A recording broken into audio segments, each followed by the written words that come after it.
Saudara, debat ketiga Pilkada Jakarta tadi malam maksud saya menjadi debat pamungkas bagi ketiga paslon yang berkontestasi demi merebut suara warga Jakarta. Bahasan yang menarik soal banjir, ruang terbuka hijau hingga soal pembahasan IKN terus jadi perhatian. Lalu manakah program yang paling realistis untuk warga Jakarta? Dan dari debat semalam, siapa yang paling unggul kira-kira? Kita bahas bersama sejumlah narasumber yang sudah hadir di studio dan juru bicara tim Ridwan Kamil Suswono Mulya Amri dan tim sukses Dharma Pongre Kun Wardana Ihsan Tualeka. Selamat pagi, Bung Ihsan, Mas Amri. Selamat pagi. Dan melalui sambungan virtual ada juga juru bicara tim sukses Pramono Anung Rano Karno Ciko Hakim. Nanti juga akan menyusul melalui sambungan virtual ada analis politik yang akan bergabung kemudian. Saya sapa dulu Bung Ciko. Selamat pagi, Bung Ciko. Bung Ciko, selamat pagi.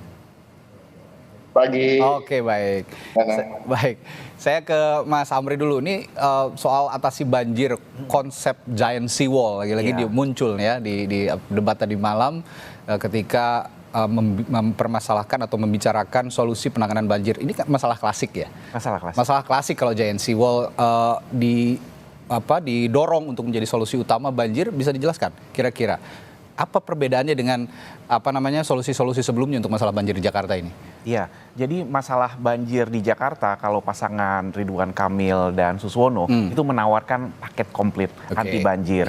Jadi sebetulnya kami ini merepresentasikan kelompok yang berada di tengah, tidak terjebak dalam dikotomi antara naturalisasi atau normalisasi atau penyelesaian yang seperti itu. Kita sebetulnya semua diperlukan. Nah, giant sea wall ini adalah upaya untuk mengantisipasi bencana skala besar, dan ini bukan hanya untuk melindungi Jakarta, tapi sudah menjadi program strategis nasional untuk melindungi seluruh pantai utara Jawa. Jadi itu nanti di Jakarta ada, di Semarang ada, sampai ke Surabaya. Karena apa? Satu, kenaikan muka air tanah, kenaikan muka air laut. Kedua, penurunan muka tanah sendiri di Pantura Jawa. Jadi itu tetap diperlukan sebuah bendungan untuk menjaga keselamatan masyarakat yang ada di seluruh pantai utara Jawa. Tapi juga solusi-solusi banjir yang sudah dibahas sebelumnya, bahwa adanya kolam untuk retainer, untuk penampung air, perbaikan sungai-sungai melalui naturalisasi dan normalisasi, dua-duanya diperlukan tergantung pada sisi mana dari sungai itu. Dan juga masyarakatnya sendiri, masyarakat yang siap mengantisipasi bencana melalui sistem kesiapsiagaan bencana nasional dan daerah. Ini yang perlu kita lakukan. Jadi paketnya itu paket komplit, bahkan sampai ke daerah asal dari air hujan itu sendiri, yaitu di daerah Jawa Barat. Ini semua menjadi sebuah paket komplit yang ditawarkan oleh Ridwan Kamil Suswono, tidak secara parsial, tidak juga gimmick-gimmick atau solusi-solusi yang sangat dikotomis atau ekstrim. Tapi pertanyaannya adalah ketika publik juga mempertanyakan seperti ini, Mas Amri. Kalau Anda tadi menyebut bahwa sebenarnya ada juga andil Provinsi Jawa Barat ya dalam untuk masalah banjir yang ada di Jakarta. Ketika Bung Ridwan Kamil sebagai pasangan calon Anda ini nanti juga jika unggul gitu ya di pemilihan gubernur ini, saya flashback dulu ketika dirinya juga menjadi gubernur Jawa Barat pada saat itu. Apakah itu juga terpikirkan? Karena Jawa Barat justru nanti jangan sampai jadi backfire gitu, bahwa ternyata pada saat menjadi gubernur tidak menyelesaikan juga masalah banjir di Jakarta gitu. Sudah lama dipikirkan dan sudah lama ada progresnya juga. Jadi kalau kita lihat dari dulu sebetulnya sudah ada rencana untuk penanganan kawasan Jabodetabek Punjur. Nah, backnya itu dan punjurnya, puncak dan Cianjur itu kan di Jawa Barat. Dan kalau kita lihat selama masa kepemimpinan Pak Ridwan Kamil sebagai Gubernur Jawa Barat, itu sudah banyak penataan sumber dari Sungai Ciliwung itu sendiri, itu sudah ditata. Sekarang dari mata airnya sudah ada semacam waduk gitu ya, yang menampung air. Jadi sehingga kemudian kita tata juga sepanjang sungainya itu sendiri, jangan sampai dilakukan pembangunan yang berlebihan, dan kalau sudah sampai terjadi ditata ulang kembali. Jadi sebetulnya Jawa Barat sudah banyak melakukan perannya untuk mengurangi tersebut. Nah, kedepannya memang perlu diperkuat lagi. Kalau kita lihat kedepannya, salah satu front runner di Jawa Barat adalah juga calon yang diusung oleh Kim Plus juga gitu. Jadi sebetulnya kita perlu pemimpin-pemimpin daerah yang juga sejalan dengan program-program pemerintah pusat agar program-program prioritas ini termasuk untuk penanganan banjir, ini semua bisa terintegrasi antara Oke. program pemerintah pusat dan program pemerintah daerah dalam sebuah kewilayahan yang komprehensif. Oke, itu ide gagasan dari pasangan calon nomor 1 soal giant seawall untuk menangani banjir. Sekarang saya ke Bung Iksan dari Pak Kunwardana dan Dharma Kun dan Kunwardana. Ini agak menarik nih, ada diksi baru sepertinya untuk penanganan banjir, kolam pipi monyet ya. Ya. Filosofinya diambil dari mana ini? Ya tentu ada banyak pendekatan yang harus kita lakukan untuk menangani banjir ya, karena ini sesuatu yang sudah seperti tradisi ya, walaupun setiap ada pergantian kepemimpinan di Jakarta, program pengentasan atau penanggulangan banjir ini selalu muncul. Nah, pipi monyet ini sebenarnya mengambil filosofi dari pipi monyet ya. Monyet itu biasanya menyimpan cadangan makanan di pipinya dan bila dibutuhkan dia akan gunakan. Nah, kita berharap bahwa air yang kemudian kiriman dari luar Jakarta misalnya dari Bogor itu tidak langsung kita salurkan ke laut, tapi bisa kita tampung di penampungan air yang bisa kita lihat di Tebet Eco Park. Itu salah satu contoh bagaimana kolam pipi monyet itu dibuat. Nah, dengan begitu cadangan air itu bisa digunakan dan dimanfaatkan untuk banyak hal, termasuk untuk kebutuhan air minum warga Jakarta. Nah, itu yang pertama. Yang berikutnya juga memang sama seperti kepala daerah sebelumnya, kita juga akan menormalisasi 13 sungai yang ada di Jakarta. Tapi walaupun kita setuju dengan giant seawall, tapi kita berharap bahwa itu juga dilakukan dengan tetap menyertakan nelayan. Kita tidak bisa kemudian melakukan satu proyek pembangunan tapi tidak menyertakan masyarakat yang ada di sana. Dan salah satu yang paling penting bagi Dharma Kun adalah dengan menyertakan nelayan. Itu yang harus menjadi prioritas. Kemudian yang akan dilakukan juga bakau biosel, rumput laut biosel. Ini penting kenapa? Karena kita juga harus memikirkan ke depan kemandirian secara energi. Kalau kemudian kita memberikan solusi, tapi solusi itu juga tidak memberikan dampak yang signifikan terhadap perubahan lingkungan, ini juga akan menjadi persoalan tersendiri. Makanya Dharma Kun melihat bahwa apapun solusi yang dilakukan terhadap Jakarta juga harus memikirkan perubahan iklim dan tata kota itu sendiri. Contohnya misalnya untuk menanggulangi kemacetan. Kita melihat bahwa kemacetan ini juga berkontribusi terhadap rusaknya lingkungan, polusi dan sebagainya. Makanya Dharma Kun berkomitmen untuk membuat masyarakat itu bisa beringsut dari penggunaan transportasi pribadi ke transportasi massal. Dharma Kun menawarkan atau memastikan bahwa di kepemimpinan nanti jika dipercaya oleh masyarakat, transportasi akan umum ya, akan diberikan gratis kepada warga Jakarta.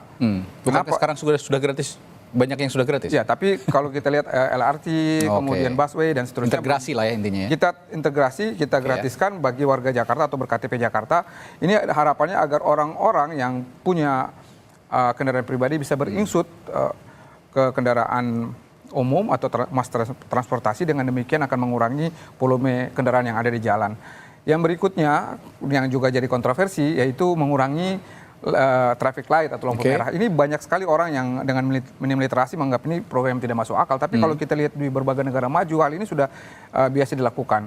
Bahkan kalau kita lihat Jakarta di Semanggi, Bundaran Semanggi, atau kemudian di perempatan Pramuka Matraman, itu adalah konsep bagaimana mengintegrasikan antara jalan yang di bawah overpass dan jalan yang ada di bawah atau underpass dan flyover biasanya. Dan itu sangat visible, apalagi kalau kita misalkan sudah semacam template itu kita bisa bikin di lain tempat, tinggal kita bawa ke lokasi, dan itu mungkin butuh sekitar 7 hari untuk bisa dibangun. Jadi ini sesuatu yang harus kita pikirkan ke depan, karena dengan berkurangnya traffic light itu kemudian akan membuat jalanan akan makin lancar tentu saja, dan dengan demikian kemacetan bisa diurai atau bisa berkurang. Kemudian yang penting lagi dari Dharma Kun adalah akan ada pemukiman yang terintegrasi, rusunawa yang terintegrasi. Kita berharap bahwa dengan begitu masyarakat bisa tinggal di satu kawasan yang disatukan dengan pelayanan kesehatan, puskesmas di situ, ada pelayanan pemerintah di situ, ada pasar rakyat atau pasar tradisional, semua terintegrasi sehingga orang akan tinggal dalam kelompok-kelompok yang memungkinkan perpindahan mereka dari satu tempat ke tempat lain itu makin dikurangi. Oke. Saya fokus ke banjir dulu nih, Bung Ihsan. Saya juga tertarik dengan pernyataan Pak Darma Kun ya. Soal bahwa ada banjir kiriman, ini bisa dimanfaatkan juga untuk air minum warga sebenarnya. Betul. Bagaimana pengaplikasiannya? Saya masih agak rumit untuk memahami ini. Ya, salah satu konsep yang tadi kita bicarakan, pipi monyet atau kolom pipi monyet adalah bagaimana bisa mengalirkan kiriman air yang kemudian datang dari wilayah di luar Jakarta, dari Bogor masuk ke Jakarta. Nah, kalau kita bisa mitigasi, kita kanalisasi, kita arahkan air itu ke tempat-tempat yang bisa ditampung, itu bagian dari strategi untuk memanfaatkan air itu sehingga air itu tidak kita langsung salurkan ke laut. Nah, ketika kita bisa taruh atau kita alirkan ke pipi monyet tadi, itu ada banyak kantong-kantong yang bisa menampung air tersebut. Nah, air yang sudah tertampung itu bisa kita manfaatkan untuk banyak hal, termasuk untuk air bersih bagi warga Jakarta. Jadi itu salah satu konsepnya. Tapi penyulingan airnya sendiri sudah tersedia atau belum? Itu kan juga penting. Itu teknologi yang sudah ada. Jauh lebih mudah kita menyuling air tawar daripada kita menyulut air laut, misalnya air asin. Jadi ini bukan satu teknologi yang baru. Di banyak tempat, di banyak negara ini juga sudah dilakukan dan saya kira itu hal yang sangat mudah untuk kita duplikasi di Jakarta. Meskipun kalau saya melihat volume kiriman banjir ini gak sedikit, Bung Ihsan. Saya juga akan coba gali lagi nanti bahwa kiriman air banjir atau volume air dari berbagai daerah, kalau kita lihat Katulampa itu luar biasa masif sekali airnya yang mengalir di sana dan mungkin juga nanti akan datang ke wilayah Jakarta kalau memang tidak dikelola dengan baik. Nah ini jadi PR, nanti saya akan tanyakan juga soal itu, tapi saya juga harus ke Bung Ciko dulu. Bung Ciko, kalau dari Pramono Rano sepertinya normalisasi sungai masih jadi fokus utama untuk penanganan banjir Jakarta. Dan ini kan sebenarnya program yang sudah berjalan. Apakah ini Anda nilai atau Pramono dan Rano ini menilai ini yang masih realistis begitu untuk dijalankan atau bagaimana? Karena kalau yang dua paslon sebelumnya atau yang sudah saya tanya kan punya ide-ide baru lah soal penanganan banjir. Bagaimana nih, Bu Ciko? Ya, seperti saya sering sampaikan sebelumnya bahwa masalah Jakarta ini kan masalahnya klasik ya, banjir, macet, polusi udara, dan lain-lain yang memang selama ini menjadi permasalahan dan bukan hanya pada pilkada yang sekarang, menjadi isu ajang adu gagasan yang selalu dikedepankan di manapun itu. Jadi sesungguhnya apa yang disampaikan itu sebenarnya bukan inovasi baru-baru amat. Tadi kan kalau disampaikan oleh Iksan misalnya soal kolam pipi monyet kan udah ada di Ekopark, artinya kan udah pernah ada. Ya, jadi dari juga yang disampaikan oleh Mulya Amri juga sesungguhnya memang sudah ada pembangunan waduk, ya kan, terus rencana Giant Seawall yang memang sesungguhnya ada rencana pemerintah pusat yang sudah cukup lama direncanakan dan banyak hal. Bagi kami juga gitu. Intinya apa? Kenapa normalisasi terbukti bekerja dengan baik, tapi kan permasalahannya seperti tidak ada konsistensi di sana, kadang-kadang terbatas masa jabatan bagi gubernur sebelumnya yang menggagas dan dilaksanakan. Tapi juga naturalisasi di berbagai sungai juga kami akan lakukan. Jadi kalau dikatakan hanya normalisasi ya tidak juga. Jadi banyak hal yang memang kalau kita bicara soal penanganan banjir ini kan sebenarnya saya bilang masalahnya klasik, penanganannya juga klasik. Jadi memang banyak juga yang komplain setelah debat bahwa kurang ada diferensiasi sesungguhnya. Cuma cara-cara penyampaiannya aja yang berbeda. Tapi sesungguhnya ada diferensiasi. Karena bagi kami gini, bagi keseluruhan program dari Mas Pram dan Bang Dul ini, kita mengutamakan masyarakat yang berada di akar rumput, masyarakat yang memang termarginalkan. Kita sering menyebutnya mayoritas dan diminoritaskan. Misalnya kalau kita bicara soal Giant Seawall, mengapa Mas Pram dan Bang Dul tentunya tetap setuju dengan konsep besarnya terkait dengan Giant Seawall, tapi kami lebih akan memberikan masukan pada pemerintah pusat, itu yang disampaikan oleh Mas Pram, untuk itu menjadi giant mangrove wall, ketimbang membangun suatu areal, suatu lokasi lagi yang baru yang berbentuk bendungan, tapi juga nanti akan dibangun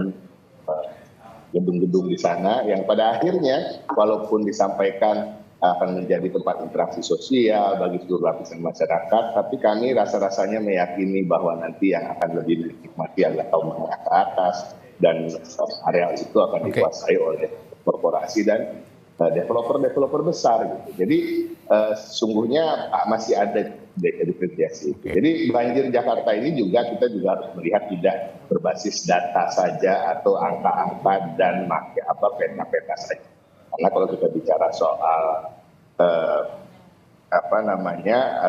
mengapa bisa banjir di berbagai daerah itu kan berbeda. Kita bicara soal yang di utara, tentunya meluapnya air laut misalnya, atau datarannya jauh lebih rendah dari laut. Kalau kita bicara di berbagai sudut-sudut kota, di daerah Jakarta Selatan misalnya, itu kan karena sungainya menyempit dan itu juga penanganannya berbeda. Jadi memang keberadaan pasukan orangnya itu pun juga akan dimaksimalkan ya. Kemudian setiap pagi tentunya harus bekerja dan membersihkan sampah-sampah di sekitar kali dan sungai.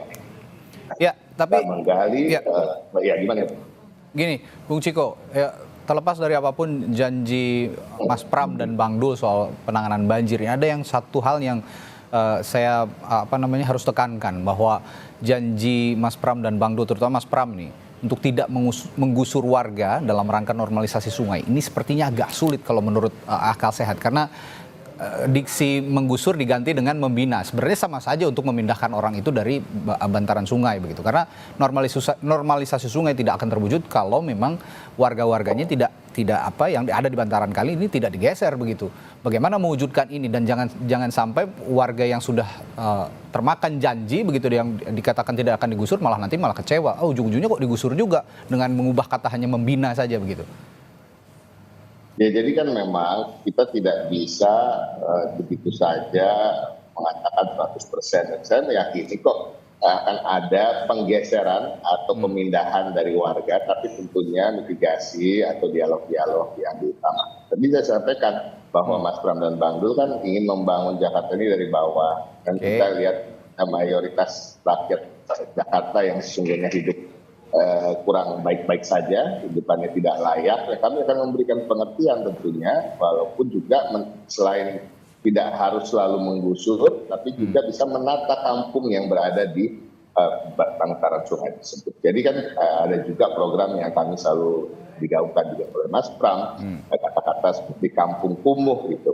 Kampungnya tetap ada, kumuhnya yang kita hilangkan. Inilah yang nanti akan kita coba aplikasikan sehingga masyarakat baik itu di bantaran sungai atau di tempat-tempat lain yang selama ini dikatakan kehidupannya kumuh itu menghilangkan kumuhnya dengan membangun areal perumahan yang tidak jauh bahkan di tempat yang sama, tetapi juga diperbaiki dan diberikan kehidupan yang layak. Oke. Soal penanganan banjir ini sebenarnya di waktu-waktu sekarang ini moment of truth, karena udah memasuki musim hujan. Intensitas hujan sangat tinggi. Ini kita lihat moment of truth. Memang belum ada ya amit-amit gitu ya. Jangan sampai kita alami lagi beberapa tahun yang lalu bahwa Jakarta sempat rendam banjir berhari-hari begitu. Ini yang tidak kita inginkan, dan kita masyarakat Jakarta juga berharap dari 3 pasangan calon gubernur ini yang saya katakan tadi moment of truth, bahwa di bulan-bulan ini bisa nggak kerja-kerja politik yang mana untuk menangani banjir, masalah klasik di Jakarta ini bisa terwujud dengan baik. Saya masih akan gali soal penanganan banjir ini kepada masing-masing narasumber saya pagi hari ini, dan termasuk nanti juga soal elektabilitas para pasangan calon setelah debat ketiga, di mana debat pamungkas ini diharapkan untuk warga Jakarta, diharapkan untuk warga DKI Jakarta ini bisa menjadi gambaran akhir begitu, bahwa mereka punya keyakinan untuk memilih 3 pasangan calon ini. Sesaat lagi di Sapa Indonesia Pagi, tetap bersama kami. Sebelum kita bahas masalah dampak politik, dampak elektabilitas sejak dukungan juga sejak debat Pilkada DKI tadi malam, saya memperdalam sedikit lagi soal penanganan banjir di Jakarta. Bung Amri, kalau saat ini Giant Seawall itu dikatakan tadi satu hal yang bisa terintegrasi dengan daerah-daerah lain begitu ya untuk menangani banjir di Jakarta. Tapi kita lihat juga soal ego sektoral ini kadang-kadang jadi kendala ya. Balik lagi, saya juga mencontohkan lagi seperti Bung Ridwan Kamil seperti dulu menjadi menjadi pemimpin di Jawa Barat, Gubernur Jawa Barat, juga sepertinya juga agak kesulitan untuk berkoordinasi dengan pemerintah daerah lainnya di Jawa Barat, termasuk dengan pemerintah Jakarta untuk membangun atau mencari solusi masalah banjir yang terintegrasi ini. Apa jaminan dari Ridho sendiri untuk ego sektoral itu bisa dikikis untuk menangani masalah banjir? Karena ini yang paling sulit biasanya. Ya, salah satu yang membedakan pemerintah yang sekarang dibanding sebelum-sebelumnya adalah sekarang kita sudah punya yang namanya kerangka peraturan untuk mengelola kawasan Jabodetabek, Bujur, Jakarta dan Jabodetabek plus Puncak Cianjur itu secara komprehensif. Disebutnya aglomerasi karena itu sebuah kawasan perkotaan. Nah ini tadinya ini belum ada kerangka regulasinya dan sekarang ini akan berada di bawah koordinasi di Wapres ya. Nah ini jadinya merupakan sebuah terobosan baru di mana yang tadinya masing-masing daerah itu memiliki otonominya sendiri, masing-masing kementerian dan lembaga memiliki programnya sendiri. Sekarang mau nggak mau jadi harus berkoordinasi di sana. Ini sebuah terobosan yang sangat kita nantikan sebetulnya dan perlu kita tunggu nanti efektif apa enggak, seberapa efektif dia bisa mensinkronkan berbagai kementerian lembaga pemerintah daerah yang berada yang memiliki otoritas di dalam kawasan ini. Nah kita harapkan dengan Bang Ridwan Kamil dan Pak Suswono merupakan bagian dari Kim Plus ya, Koalisi Indonesia Maju yang sangat dekat dengan Pak Prabowo dan pemerintahannya, kita harapkan ini koordinasinya akan lebih lancar ya, dalam artian nanti untuk memastikan penyelesaian masalah yang sifatnya lintas sektor, lintas kementerian lembaga itu akan ada komunikasi yang baik di sana. Lagi-lagi mengandalkan bukan integrasi ya, kerjasama dan komunikasi politik yang begitu kuat di antara lingkungan Koalisi Indonesia Maju karena memang yang diharapkan dari pada saat mulai Pilpres sampai Pilkada ini juga sebenarnya semua kesinambungan antara pemerintah, sinkronisasi kebijakan. Jadi kita juga bagian dari Indonesia Maju, bagian dari koalisi politik yang ingin mencapai Indonesia Emas. Makanya tagline-nya juga adalah Jakarta Baru, Jakarta Maju. Itu kan karena kaitannya Jakarta Maju untuk mencapai Indonesia Maju. Karena itu juga sekarang jadi solusi diharapkan jadi solusi untuk mengikis masalah ego sektoral itu tadi ya. Betul.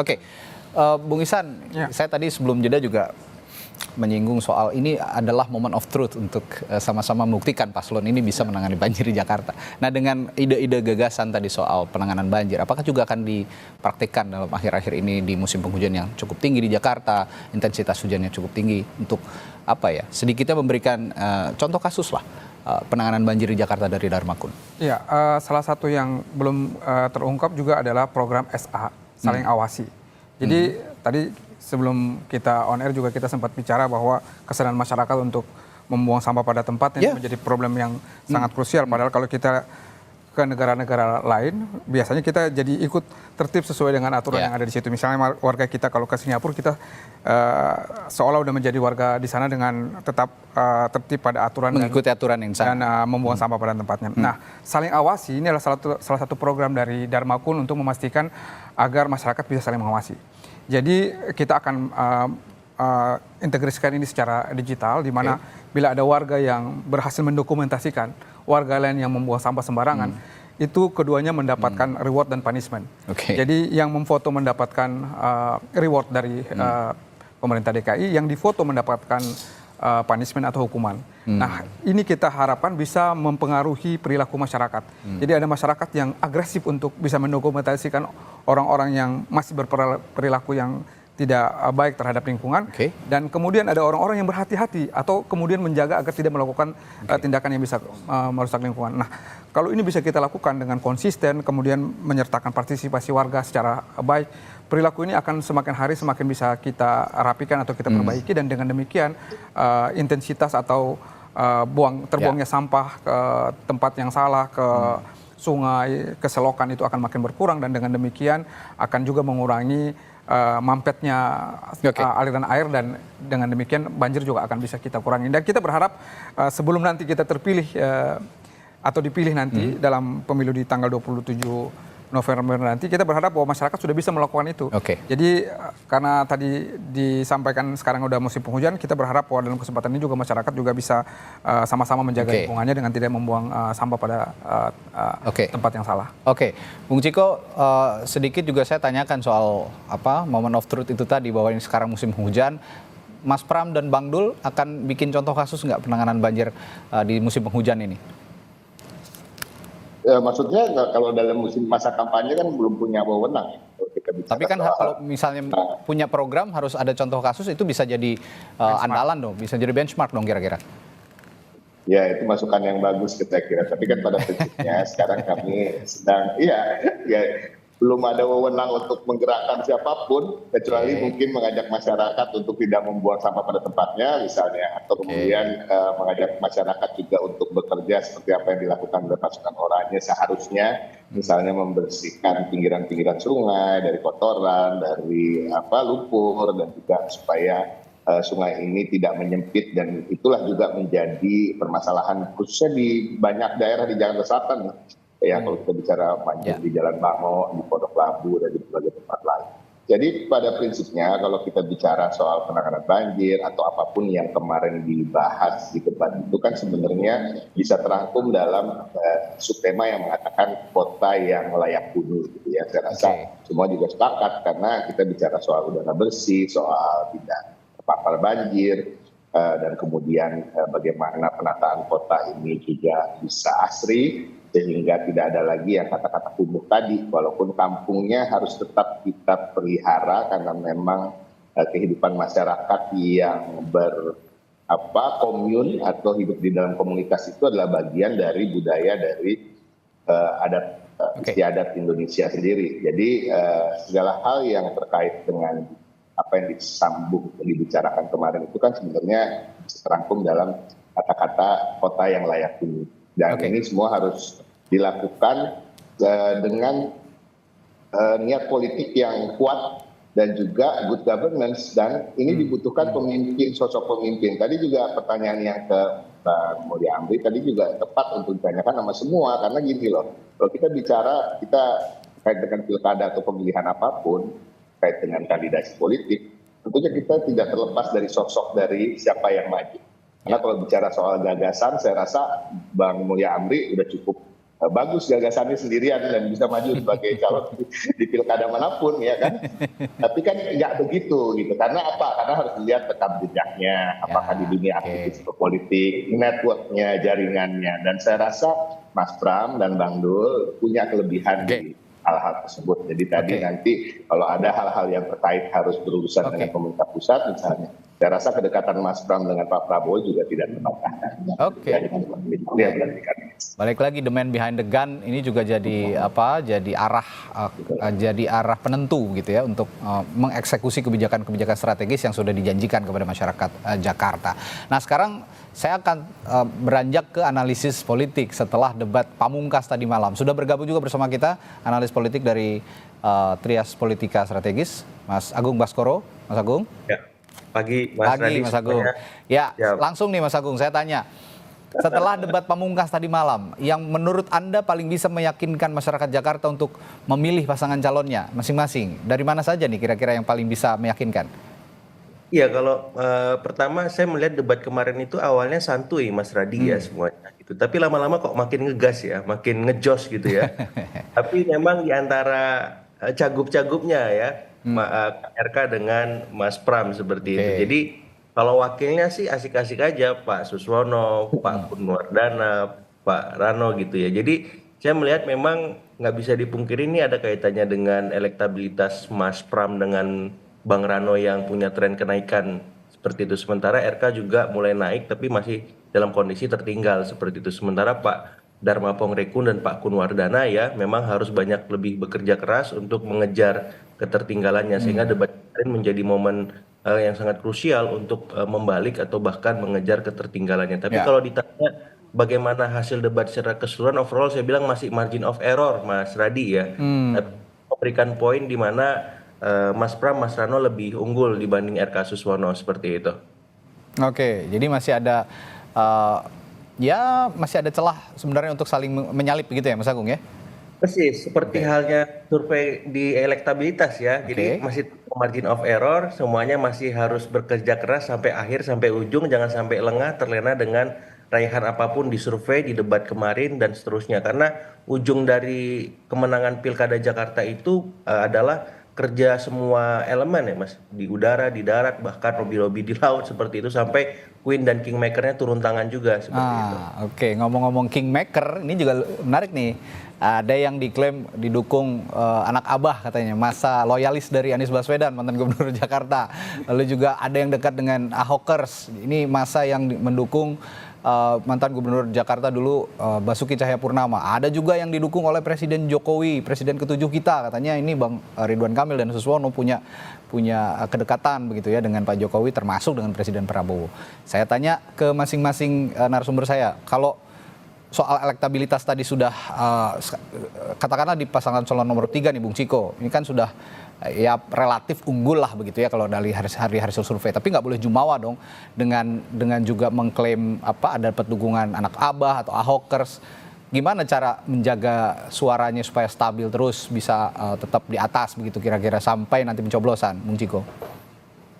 Jadi ini saya ingin cerita dulu sedikit. Jadi bagi kami justru di tim Mas Pram dan Bang Dul itu ketika kita lihat keunggulan di beberapa hasil survei malah bikin makin deg-degan. Sebenarnya kan kita pada startnya itu kan nothing tulus ya. Karena apa nothing tulus? Karena kita tertinggal jauh. Jadi kita betul-betul bekerja turun ke bawah. Mas Pram kita padatkan jadwalnya, begitu juga Bang Dul, dan ternyata itu berbuah hasil yang positif. Gitu. Alhamdulillah. Tapi kan itu yang membuat, aduh ini bener nih kita leading nih, ya udahlah kita gaspol lagi gitu. Itu satu yang kedua. Yang ketiga bahwa dukungan atau endorsement dari tokoh manapun itu sangat berharga. Tapi juga dukungan dari warga manapun gitu, tidak harus tokoh. Tapi kan tokoh kita ketahui tentunya punya gerbong-gerbong tersendiri, dan mudah-mudahan gerbong-gerbong itu juga turut menampang dan mengajak masyarakat yang lain tentunya. Nah, kita kan membutuhkan bukan cuma 100, 2, 3, 400 suara atau 500 suara, kita butuh jutaan suara gitu. Jadi artinya semua kita syukuri, dan alhamdulillah memang sudah jelas Pak Anies maupun Pak Ahok dan juga gerbong pemilihnya mayoritas ya, tentunya kita nggak bisa mengklaim bahwa 100% semua mendukung kita, tidak. Tapi intinya semuanya mayoritasnya bergerak dan timnya juga sudah masuk ke dalam tim kami. Dan ini juga menambah semangat, artinya menambah jangkauan untuk bisa mensosialisasikan gagasan maupun mensosialisasikan calon-calon kami. Itu yang penting. Tapi kembali lagi, suara itu ada di kantong-kantong masyarakat, bukan ada di elit. Karena pemegang KJP itu bukan anak-anaknya Pak Prabowo atau Pak Jokowi atau Pak Anies atau Pak Ahok, ya kan, yang membutuhkan bantuan dan untuk lansia dan lain-lain, itu bukan juga keluarga dari yang kita sebutkan tadi. Jadi artinya memang kita akan lebih memfokuskan turun ke masyarakat dan kemudian meyakinkan masyarakat bahwa apabila yang dipilih adalah paslon dari kami, Mas Pram dan Bang Dul, mereka akan diangkat harkat dan martabatnya, begitu juga kesejahteraan. Ya intinya Pramdul fokus di arus bawah, tapi ngegas terus nih Mas Mulya. Nggak bisa dibiarin kayaknya. Apa nih strategi buat meredamnya ngegas terus ini? Ini ngegas terus soalnya nih. Ngegas terus memang. Radi ya cocok ngadu-ngadu orang di terlalu baik. Itu sesuai juga dengan tema kampanye Pilpres sebelumnya, yaitu ngegas. Ya, yang satu ngegas, yang konsisten kan ini di tengah. Yang Pak Jokowi, Pak Prabowo dan Gibran, Koalisi Indonesia Maju, ini kan orang-orang yang berada di tengah, nggak ngegas, mengambil yang terbaik dari kiri kanan, dari kita taruh di tengah. Nah, apalagi Bang Ridwan Kamil sendiri bagian dari golongan karya beliau sudah terbukti banyak. Jadi ini orang-orang yang mau kerja. Nah, yang saya justru menarik dan pengen lihat hasilnya nanti, ketika dua kubu yang biasa ngegas dan biasanya ngegas dari sisi yang sangat berseberangan, ya, dari segi macam-macam sangat berseberangan. Lalu kemudian terpaksa disatukan oleh arahan Ibu Mega gitu. Pak Ahok jangan maju, lalu Pak Anies kan juga sempat udah bertemu dengan Bu Mega, dan sekarang juga lagi rame nih di media. Pak Anies gimana sampai akhirnya maju apa nggak maju? Kenapa sampai akhirnya nggak maju? Lalu kemudian Bu Mega arahannya kader PDIP, Mas Pram, Bang Rano ini semua lurus mengikuti arahan seperti itu. Nah, jadi kita sebenarnya juga menanti-nanti lihat bagaimana nih dua yang biasanya saling bertentangan kemudian disatukan oleh politik. Apakah masyarakat juga akan mengikuti gitu? Tidak semudah itu biasanya ya, masyarakat. Kayak Prabowo Jokowi aja Mulia, kan akhirnya jadi menang. Bisa bergabung ya. Jadi bukan hal yang apa namanya Iya kan? Itu tak perlu jadi paling konkret. kagetkan. Perlu 5 tahun untuk Pak Jokowi dan Prabowo, Pak. Tapi Bung Ihsan, Ya. jangan sampai juga kalau yang satu ngegas, yang satu di tengah-tengah, Bang Ihsan jadi terhimpit juga di tengah nih. Jangan sampai gapnya terlalu jauh. Iya, tadi saya coba melihat ya kalau paslon nomor 1 ini mau coba moderat. Sayangnya mereka moderat di tengah elektabilitasnya mulai menukik ke bawah. Tapi nggak ada soal, masing-masing punya strategi. Saya cuma mau bilang bahwa lewat kesempatan ini warga Jakarta mestinya juga belajar untuk mau melihat bukan hanya pada hal-hal yang sifatnya artifisial atau yang tadi kita perbincangkan, tapi juga melihat pada latar belakang kandidat atau track recordnya. Hampir semua yang disampaikan oleh kandidat nomor 1, tentu nomor 2 dan nomor 3 itu hal-hal yang sebenarnya visioner untuk dilaksanakan. Tapi yang kerap kali kita tidak lihat adalah bagaimana eksekusinya. Nah, latar belakang pasangan Dharma Kun yang diusung lewat jalur independen, bukan petugas partai, bukan petugas elit, petugas rakyat karena benar-benar didukung rakyat ini harusnya menjadi salah satu titik tekan atau poin penting bagi warga di Jakarta untuk menjatuhkan pilihan politiknya. Kami kira dengan sisa waktu yang masih ada swing voters atau undecided voter kita juga masih tinggi dan warga Jakarta yang cukup awareness, cukup well educated, mudah terpapar oleh media, ini bisa mempengaruhi preferensi politiknya sehingga kami bisa tetap kompetitif sampai di hari pemilihan nanti. Itu yang yang tentu saja kami harapkan. Baik, terakhir untuk me-wrap semua pembicaraan kita pagi hari ini mulai dari tadi soal teknis begitu ya, penanganan banjir sampai dari sisi politis, mendongkrak elektabilitas sampai hari H nanti 27 November. Saya tanya ke Mas Agung nih untuk menutup. Warga Jakarta harus menilai 3 paslon ini biar nggak bimbang seperti apa? Karena sepertinya tadi ya benar dikatakan Mas Agung, potensi untuk swing voters disinggung juga oleh Bung Ihsan, swing voters yang cukup dinamis di Jakarta ini dengan masyarakat yang punya pemikiran yang juga dinamis, ini juga tidak mudah untuk masing-masing pasangan calon menerapkan strategi biar konsisten nih sampai tanggal 27 November. Kira-kira biar nggak bimbang, masyarakat kita di Jakarta ini gimana, harus bersikap seperti apa? Ya, pertama saya akan merujuk seringkali yang diulas pemilih itu ada 3, Mas Radi. Pemilih rasional, pemilih rasional apakah itu sosiologis ataupun psikologis. Cuman ada satu tipologi pemilih yang kadang juga harus digarap nih, Mas Radi, yaitu pemilih transaksional. Ya, kekhawatiran saya terbesar itu undecided voters itu bukan swing voters saja, tapi juga bisa pemilih-pemilih yang memang terpapar dengan pragmatisme politik. Nah, ini hati-hati karena bisa ubah peta pilkada di Jakarta kalau memang kompetisinya sangat kompetitif. Jadi arahan saya kepada semua paslon, hati-hati dengan pemilih transaksional. Ya. Kalau misalkan ini digarap serius juga bisa mengubah peta. Nah, yang kedua, biar pemilih nggak bingung, nggak galau ya, punya ketetapan hati untuk memutuskan siapa yang layak untuk memimpin Jakarta, maka saya kira debat bisa menjadi masukan, informasi untuk disimpulkan. Yang kedua, selain debat, bagaimana rekam jejak cagupnya maupun cawagupnya. Yang ketiga penting adalah ini yang paling krusial, bagaimana program yang mereka tawarkan apakah memang konkret atau memang sebatas wacana ya. Ini karena akan menjawab persoalan-persoalan real di masyarakat, soal lingkungan, perkotaan, ekonomi dan seterusnya. Jadi saya melihat ketiga paslon ini punya peluang untuk mendapat simpati masyarakat, tapi ujungnya bagaimana konsistensi mereka sampai 10 hari ke depan bisa mewujudkan itu lewat instrumen-instrumen kampanye yang lebih real ya, di udara, di darat, dan seterusnya seperti itu tadi. Oke, tapi kalau ngomong-ngomong soal tipikal pemilih rasional dan transaksional, lebih besar mana sih di Jakarta nih, yang transaksional apa yang rasional? Rasional pasti lebih besar, tapi karena transaksional ini jumlahnya nggak besar, menentukan Mas Radi. Kenapa? Karena selisihnya sangat tipis nih, margin of error.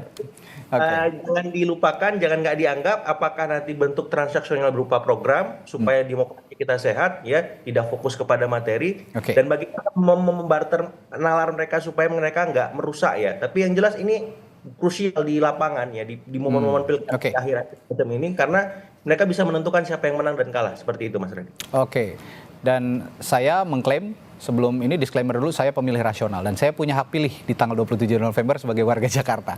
Jadi pastikan Tapi jarinya jangan begitu. Oh begitu ya. Gimana dong kalau begitu ya? Ya pokoknya saya nih ya, saya pribadi nih. Sorry nih kalau tadi ada tanda-tanda tertentu nggak ada maksudnya. Pokoknya 1, 2, 3 ini menjadi pilihan rahasia saya.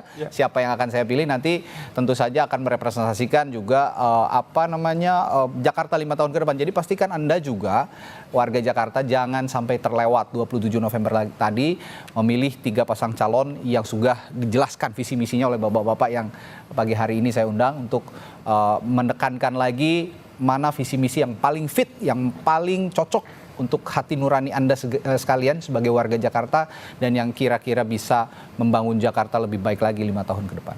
Baik, terima kasih narasumber saya pagi hari ini. Ada Mas Mulya Amri, Bang Iksan Tualeka dan juga Bung Ciko Hakim serta Mas Agung Baskoro. Terima kasih sekali lagi, kita harapkan Jakarta bisa lebih baik lagi dengan pemimpin baru nanti 27 November setelah 27 November ya. Jakarta Sampai jumpa lagi. Menyala, Radi. Siap. Sehat-sehat. Beragung. Semangat semuanya. Semangat semuanya. Sampai jumpa lagi.